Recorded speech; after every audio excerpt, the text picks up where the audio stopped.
Shalom saudara, ini kasih oleh Tuhan. Kembali lagi bersama saya dan kali ini kita akan membahas mengenai doktrin keselamatan yang alkitabiah. Doktrin keselamatan yang kita bahas bukanlah doktrin keselamatan yang lahiriah ataupun batiniah, tetapi doktrin keselamatan jiwa kita yang akan masuk ke sorga nanti ataupun ke neraka, dan itu kekal. Ya, itu kekal. Karena akhir dari kehidupan seluruh orang yang ada dalam dunia ini adalah kematian, dan setelah kematian kita akan menghadap kedua tempat ini, yaitu sorga dan neraka. Jadi kemanakah kita nanti? Ke sorga atau ke neraka? Banyak sekali orang yang melakukan usaha, banyak sekali orang berlomba-lomba melakukan segala sesuatu bagaimana supaya mereka bisa masuk sorga. Dan bahkan ada orang yang tidak tahu dia akan kemana nanti ketika dia meninggal, apakah ke surga atau ke neraka. Dan kali ini saya akan memberitahu cara supaya bisa masuk surga yang alkitabiah. Yang pertama adalah harus sadar bahwa kita adalah orang berdosa. Kita harus sadar bahwa kita adalah orang berdosa, karena Roma pasal 3 ayat 10 mengatakan, sebab ada tertulis tidak ada yang benar seorang pun tidak. Kita semua orang berdosa.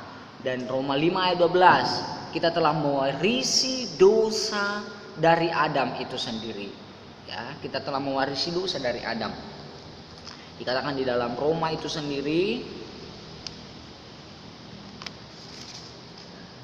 sebab itu sama seperti dosa telah masuk ke dalam dunia oleh satu orang, dan oleh dosa itu juga maut. Demikianlah maut itu telah menjalar kepada semua orang, karena semua orang telah berbuat dosa. Kita semua telah mewarisi dosa. Kita adalah orang-orang berdosa. Yang kedua, kita harus sadar bahwa kita orang yang akan dihukum, orang yang akan dibinasakan, orang yang akan menerima penghukuman dari Tuhan. Karena apa? Karena dosa tadi, karena kita orang berdosa, karena kita mewarisi dosa. Ya, karena Allah kita Allah yang kudus, Allah yang suci. Setiap dosa akan dihukum, setiap dosa ada konsekuensinya. Lalu kita harus sadar itu. Dikatakan di dalam Roma 6 ayat 23a, sebab upah dosa ialah maut. Maut adalah kebinasaan yang kekal, ataupun lautan api, ataupun neraka, itulah maut. Kemudian yang ketiga, harus bertobat atau mengakui segala dosa kita, mengakui dan memohon ampun kepada Tuhan. Karena kita orang berdosa tadi, karena kita orang yang akan dihukum tadi, maka karena itu kita harus bertobat. Kita harus mengakui, memohon ampun kepada Tuhan. Di dalam 1 Yohanes pasal 1 ayatnya yang ke-9, jika kita mengaku dosa kita, maka Ia adalah setia dan adil, sehingga Ia mengampuni segala dosa kita dan menyucikan kita dari segala kejahatan. Kita adalah orang-orang yang berdosa, orang yang akan dihukum. Karena itu kita harus bertobat, kita harus mengakui kepada Tuhan.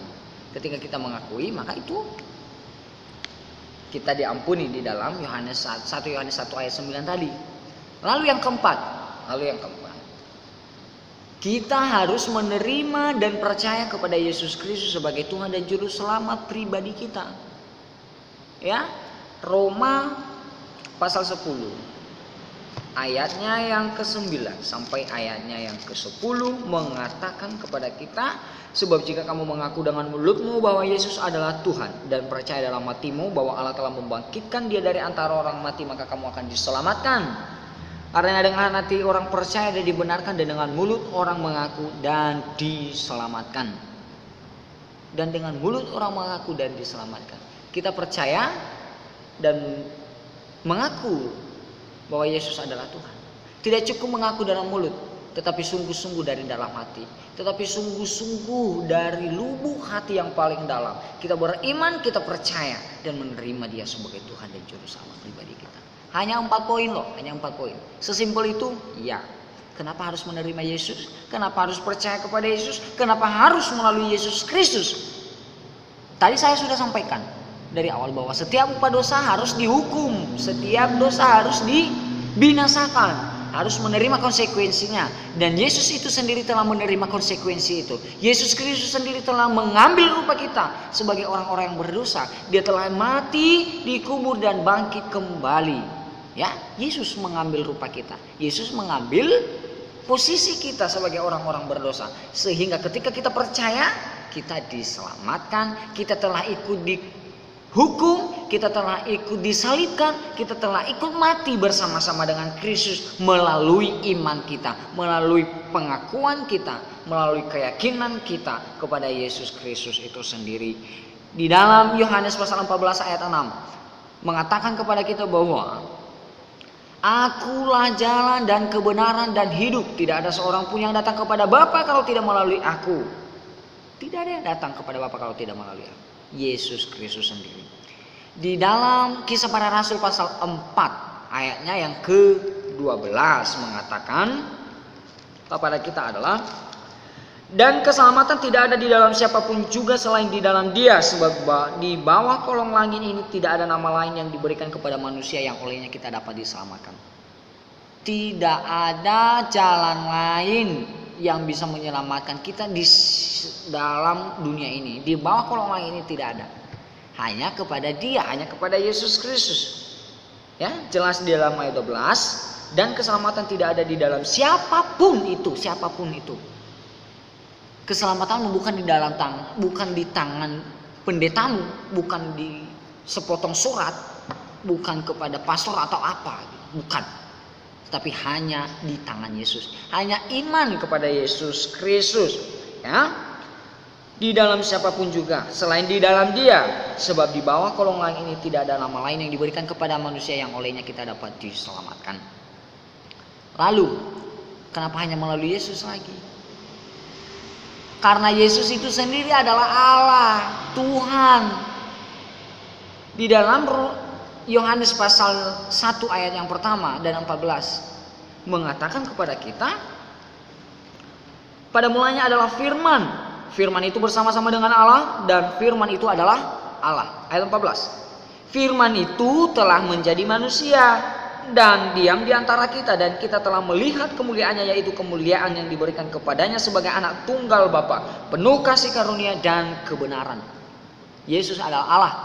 Artinya Dia punya keadilan, Dia punya kendali segala sesuatu dong. Artinya hanya Dia yang mampu menyelamatkan kita. Kenapa masih ragu? Kenapa masih ragu untuk beriman kepada Kristus? Lalu sekarang ini hanya sesimpel itu loh, hanya sesimpel itu. Hanya percaya dan sadar bahwa kita orang berdosa. Yang kedua, hanya sadar bahwa kita adalah orang yang akan dihukum. Dan yang ketiga, hanya bertobat, memohon ampun kepada Tuhan. Dan yang keempat, harus beriman, percaya kepada Yesus. Ketika kita beriman, ketika kita percaya kepada Kristus, maka kita dimeteraikan oleh Roh Kudus. Ya, Efesus pasal 1 ayatnya yang ke-13 sampai ayatnya 14. Ya, kita akan bahas Efesus 1 ayatnya yang ke-13. Di dalam Dia kamu juga, karena kamu mendengar firman kebenaran, yaitu Injil keselamatanmu. Di dalam Dia kamu juga ketika kamu percaya dimeteraikan dengan Roh Kudus yang dijanjikannya itu. Kita dimeteraikan. Dan ayat 14. Dan Roh Kudus itu adalah jaminan bagian kita sampai kita memperoleh seluruhnya, yaitu penebusan yang menjadikan kita milik Allah untuk memuji kemuliaannya. Roh Kudus yang menjadi tiket kita untuk masuk surga. Hanya iman ya, hanya iman kepada Yesus Kristus. Bukan iman plus atau ditambah dengan perbuatan. Ada banyak orang saat ini mengatakan itu. Iman, mereka diselamatkan karena iman ditambah dengan perbuatan. Salah, itu salah, itu salah. Kalau yang menyelamatkanmu adalah iman plus perbuatan, artinya pengorbanan Yesus Kristus di atas kayu salib tidak sempurna. Artinya masih saja Anda mengerjakannya. Ada bagian kita untuk mengerjakan keselamatan kita. Sadarkah Anda di dalam Efesus pasal 2 ayat 8 sampai 9 mengatakan, sebab karena kasih karunia kamu diselamatkan oleh iman. Kamu diselamatkan oleh iman. Itu bukan hasil usahamu. Kalau kita tambah dengan perbuatan tadi, artinya itu hasil usaha kita. Jelas di dalam Efesus ini dikatakan, Sebab karena kasih karunia kamu diselamatkan oleh iman. Itu bukan hasil usahamu tetapi pemberian Allah. Itu bukan hasil pekerjaanmu. Jangan ada orang yang memegahkan diri. Jelas ya? Sampai di sini itu jelas bahwa hanya melalui iman. Ibrani, di dalam Ibrani mengatakan, karena iman Abraham dia dibenarkan, karena iman Nuh dia dibenarkan, karena iman Daud dia dibenarkan, karena iman Henokh dan iman para bapak-bapak yang tokoh-tokoh Alkitab, mereka dibenarkan karena iman, bukan karena perbuatan mereka. Lalu ada yang bertentangan mengatakan bahwa itu bagaimana dengan Yakobus? Anda tahu Yakobus itu? Yakobus memang rasul, tetapi Yakobus lebih kepada hasil dari iman. Tetapi Roma lebih kepada yang teologis. Tetapi Yakobus juga tidak, kalau kita memahami lebih dalam, Yakobus mengatakan kepada mereka pada waktu itu, kepada orang-orang yang ada di perantauan, bilang apa? Buktikan imanmu itu kepada saya tanpa perbuatan, dan saya akan membuktikan imanku kepadamu melalui perbuatan-perbuatan saya. Jelas. Artinya iman itu adalah hasil dari perbuatan, bukan perbuatan itu salah satu syarat untuk diselamatkan, bukan. Tetapi iman, perbuatan itu adalah hasil dari iman. Jadi itu hasil iman. Perbuatan adalah hasil dari iman. Ketika kita sudah beriman, maka hasilnya adalah perbuatan yang baik. Jadi jangan kita salah paham, jangan sampai salah perspektif. Lalu yang tidak kalah penting, jangan sampai lupa. Kalau ada yang menonton video ini masih belum percaya, masih ragu-ragu keselamatannya, saat ini, detik ini, waktunya untuk menerima percaya kepada Yesus Kristus sebagai Tuhan dan Juru Selamat pribadimu sendiri. Ini saatnya. Ini saatnya. Kita tidak tahu. Ketika Anda setelah menonton video ini, Anda pergi dan kemana? Anda kecelakaan, Anda meninggal dunia, lalu Anda masuk neraka. Jadi saat ini, detik ini, berdoa. Akui bahwa Anda adalah orang berdosa. Akui bahwa kita adalah orang yang dihukum, dan bertobatlah, tinggalkanlah, mohon ampunlah kepada Tuhan, dan terima Yesus sebagai Tuhan dan Juru Selamat pribadimu. Ini musim corona, saudara, ini musim corona, dan kita harus